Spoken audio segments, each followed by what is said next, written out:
I'm Andy, and while I wouldn't say I'm totally fearless, I've met plenty of people who look at what I do and just simply shake their head, including my husband Mick. So what is it I do? I'm a drag racing driver. And do you want to know what that feels like? I'm sitting in the driver's seat. My helmet is on tight and the race harness is firmly holding me in place. And ahead of me, through that race tunnel, I can see the long black strip of the drag racing track. Everyone has their eyes on me. My hubby is standing in front of the car, ready to take me through to the burnout zone. I'm starting to sweat under my thick fireproof suit. My heart is beating faster and my visor and glasses are fogging up with the heavy breathing. The track official gives the thumbs up. We're ready to race. I take a deep breath, check I'm in neutral, and push the start button. The Hellcat growls and settles into a rumbling purr. I place my left hand on the gear stick and the right on the steering wheel. I snap her into first gear, carefully roll through the tunnel. Let's do this. My mind is now focused on the task ahead. Off to one side, I can see the track official spraying water onto the burnout pad, while Mick runs ahead and guides me into position. Ever so slowly, I creep the car into position. You've got this, I whisper to myself. Just breathe. The track official points to Mick. Mick points to me, starts circling his hand. My right foot slams the accelerator to the floor. My left knee is locked in place, holding the brake. Smoke starts swirling from those giant race car tyres, trying to sneak into the cabin as I fight the steering wheel and try and keep this powerful beast pointing forward. I start rolling through to the start line. Easy does it. Watch the staging lights. Bring the revs up. 1, 2, 3, and I'm out of there before I even see the green light. Foot to the floor, shift into second gear, eyes not shifting from that black strip as far down the horizon as I can see. I cross the finish line and I can finally breathe. I can hear the blood rushing through my ears and I can feel that smile on my face. For those of you who are into their cars, I used to race a sub 9 second Tirana. I now race and take passengers from 0 to 200 kilometres an hour in a 2004 CLK Mercedes-Benz. It has a 6.2 litre Hemi Hellcat engine.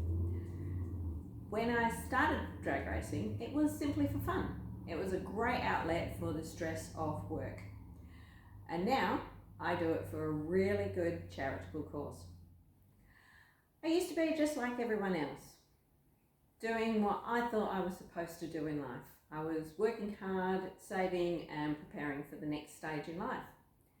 I was happy with my life, but at the same time I wasn't really living for the moment either. It was all about, in the future I'm going to... Then, in 2010, I went through a pretty tough fight against breast cancer. Suddenly, I didn't seem to be in control of my life anymore. I'd become a passenger, watching the doctors and the specialists take over. And I was watching as my body failed me. At the same time, I saw my hubby Mick struggling with that same emotional turmoil. He builds stuff and fixes stuff for a living, and this was something he couldn't fix. So I put my big girl's panties on, as they say, and I did everything I could do to claw back some level of control. I educated myself about what I was going through. I participated in research about fitness during cancer treatment, and I focused on planning to get back at the track. I focused on a future. I refused to sit back and be afraid of an unknown future. And it wasn't just me and Mick going through all these emotions. It was difficult for everybody involved, for work colleagues, for family, friends, absolutely everyone. And they had become more afraid for me on my behalf. So I shared my experiences because I found that by sharing, we're able to help support each other through all the tough times, and then we get to celebrate the wins together. So that brings me to the reason, why do I do what I do? Why do I drag race? And why have I chosen to go slower than I did before and take passengers? Well, drag racing is not just about the actual race. It's all the sights and the sounds and the smells. It's the whole atmosphere at the racetrack. And of course it is about the adrenaline rush of tearing down the racetrack as fast as you can go. But it's not just a case of putting your foot to the floor and seeing how fast you can go either. There's so much more involved, both on the track and off the track. But seriously, nothing beats that rush, except if I am sharing it with a passenger. After getting back to the racetrack following my cancer treatment, I noticed that it wasn't just me and hubby who had reaped the benefits of motorsport, helping them through a difficult time. After getting back to the racetrack following my cancer treatment, I noticed that it wasn't just me and Mick who had reaped the benefits of motorsport, helping them through a difficult time.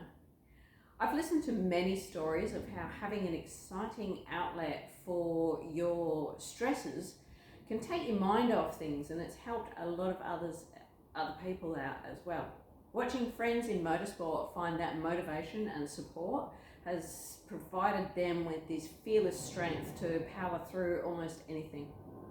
So that's exactly what I feel, and that it's that power that I wanted to be able to share with everyone. So not only do I race my car down the drag strip, I also share this experience with passengers as often as I can. For me, it's about providing that outlet for dealing with the anxieties and stresses that are surrounding a cancer diagnosis, not just for the patient, but for the mental well-being of the entire family. Feeling that healthy dose of anxiety while you're tearing down the drag strip at over 200 kilometers an hour, but trusting in the processes and the safety and in my ability to get to the finish line is what creates that adrenaline rush. The deeper the fear, the bigger the rush, the bigger the smile.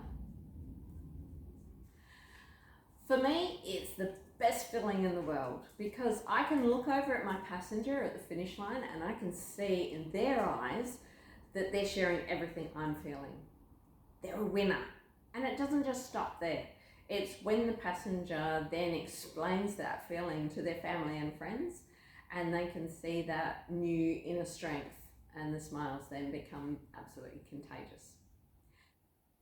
So whether it's the smile in the eyes of the passenger, the excited smile of a kid in the driver's seat when we're on show, or the subtle smile of gratitude from a carer when they see that we understand what they're going through. This is why I do this. I absolutely just love seeing people smile and helping them smile. But my life can seem a little surreal at times. It is difficult sometimes not to step past that fine line of empathy and compassion and become personally involved. Some days I feel like I'm on an absolute roller coaster ride of emotions, and other days it's some weird reality TV show. I'm still waiting for the director to say, yep, that's a wrap, and I'll wake up to life as it was once before. Because that quiet girl who was quietly planning for the future is still here inside. Anyone who sees me out and about in my bright shirts and my big smile and my pink hair, I probably look pretty comfortable being in the spotlight. But the truth is, I'm not as fearless as you think. I still talk to myself in the mirror before a big show. I still nervously twitch before I'm getting in front of a lot of people. I still feel sick before I take my car out onto that racetrack. It takes all my energy, all my focus, and a lot of determination.